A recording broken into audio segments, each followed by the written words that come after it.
Hey, man, welcome to it. It is the Ace Michael Show. I'm Ace Michaels. Hey, I am so happy to have you here. I don't know if I laid out the welcome mat enough, but I really, really love the support that you've been doing on the show. Thank you for making us up there. Number one, sharing, liking, your comments, your reviews. We appreciate all that. If you ever want to be on the show, please do. We'd love to have you on the show. All you have to do is just send us a message, say, hey, man, I want to be on your show. And we will accommodate that, get you on the show. Today, my guest is Robin. Hi.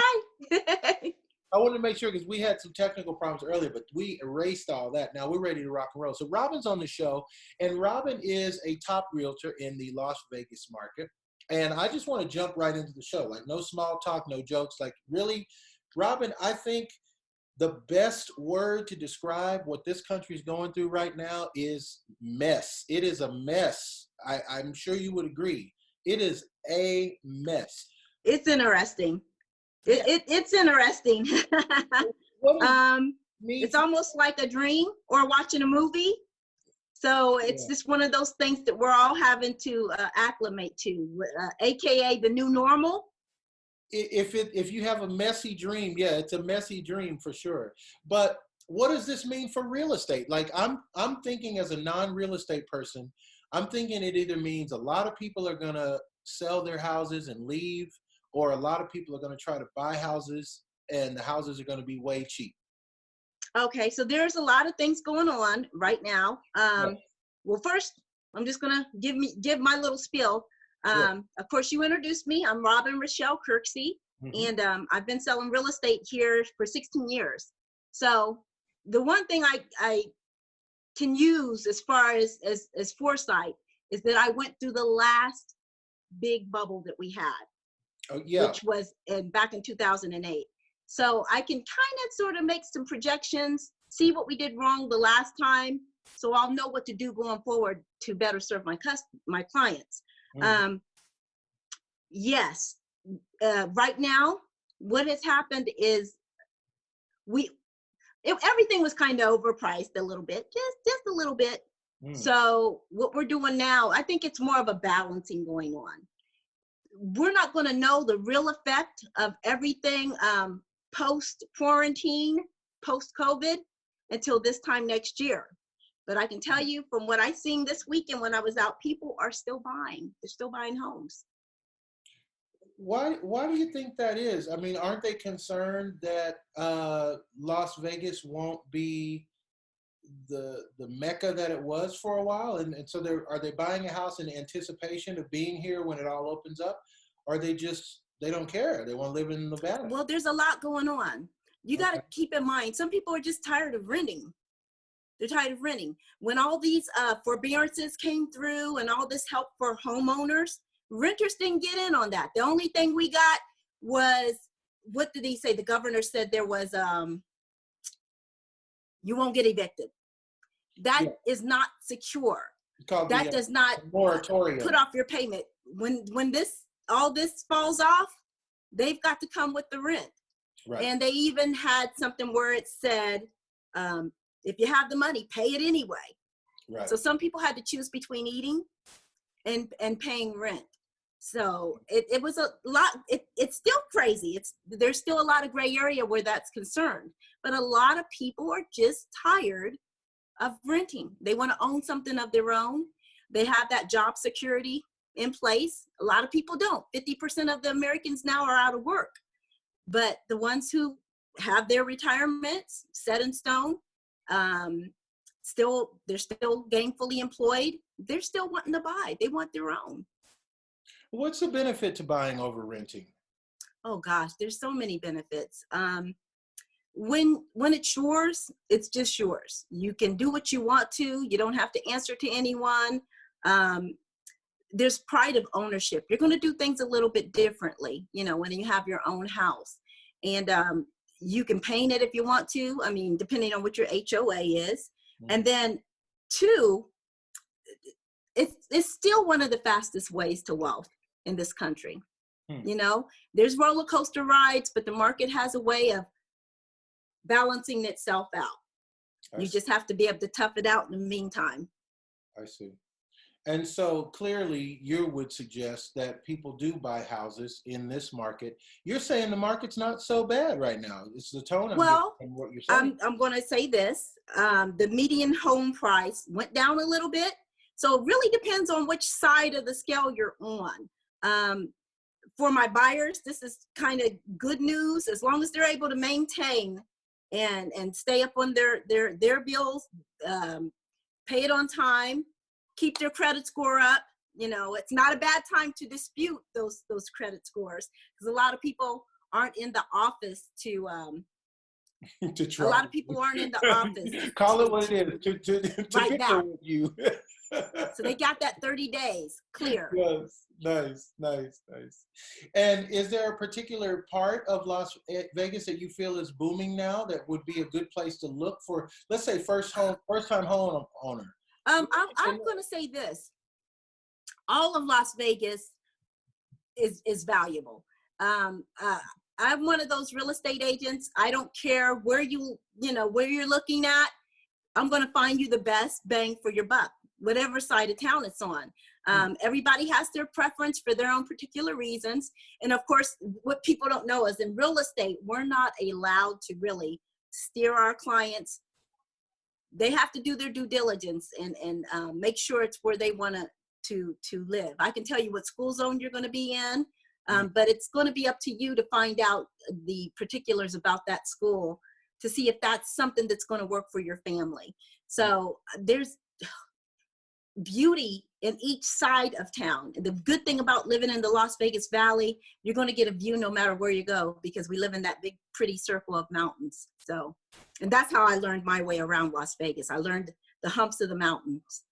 Now, Robin, do you do commercial real estate as well as residential? Or? Yes, I do. Yes, I do. And I have someone that I work with who's actually been in the business for 25 years, and he's a beast.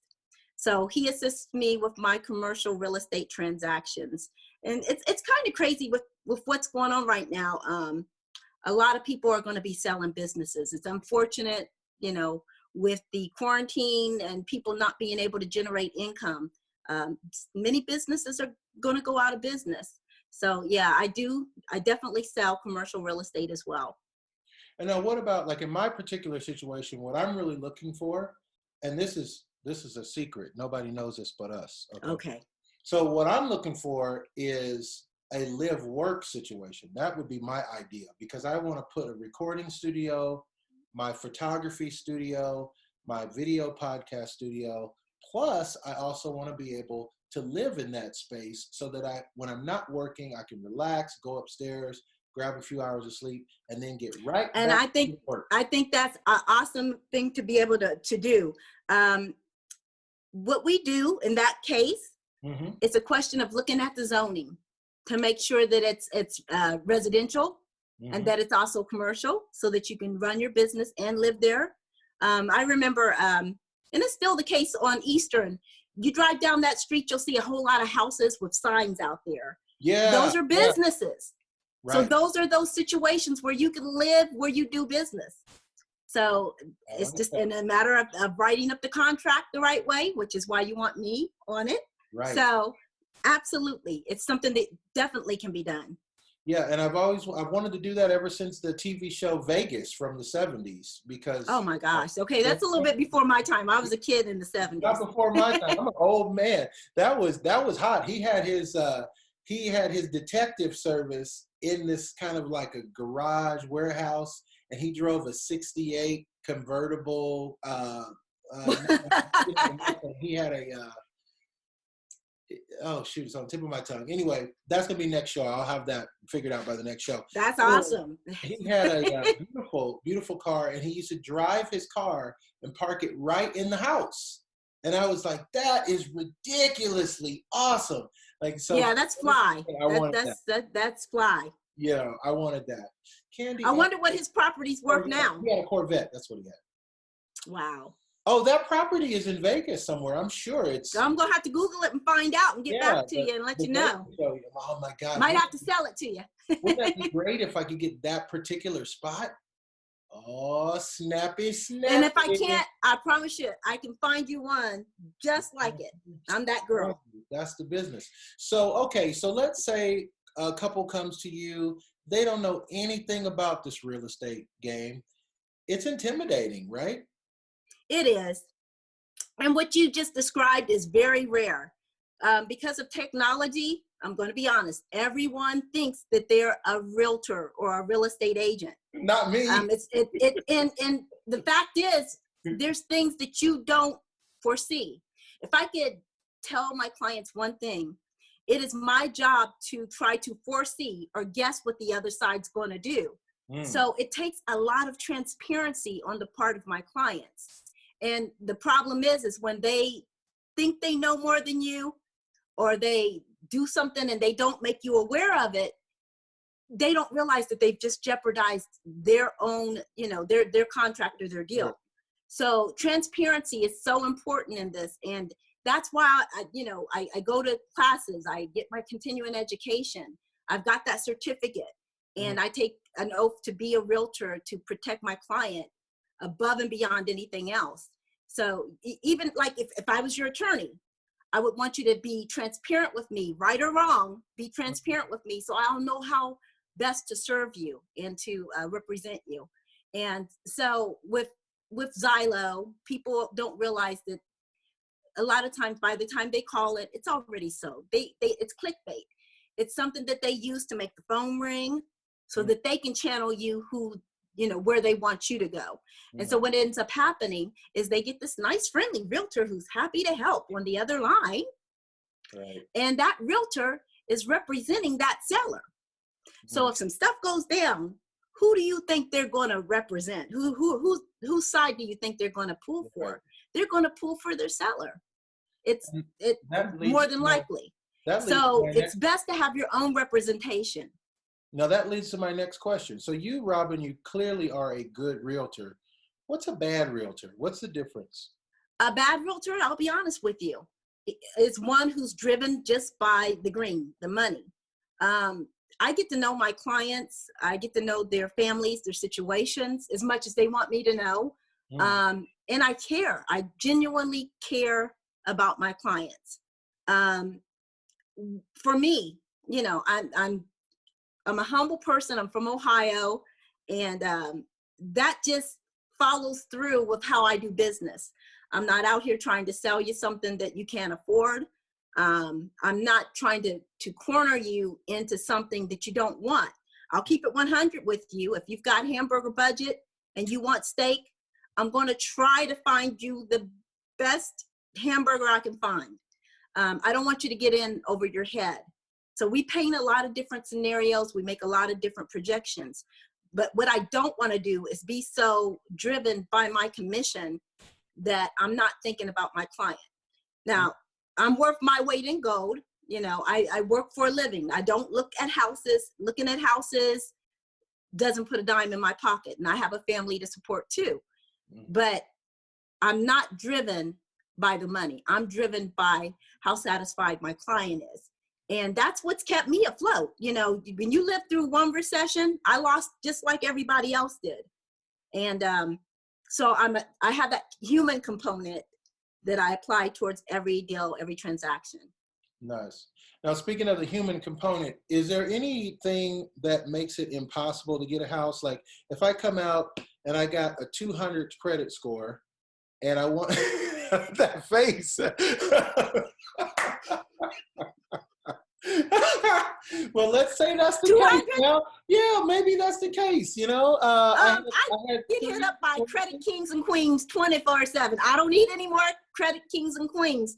But I'm just, if your credit score is 200, my man, I'm gonna tell you, you need to hit up one of those credit kings and queens. I can't do nothing for you. I can't even find you a rental property.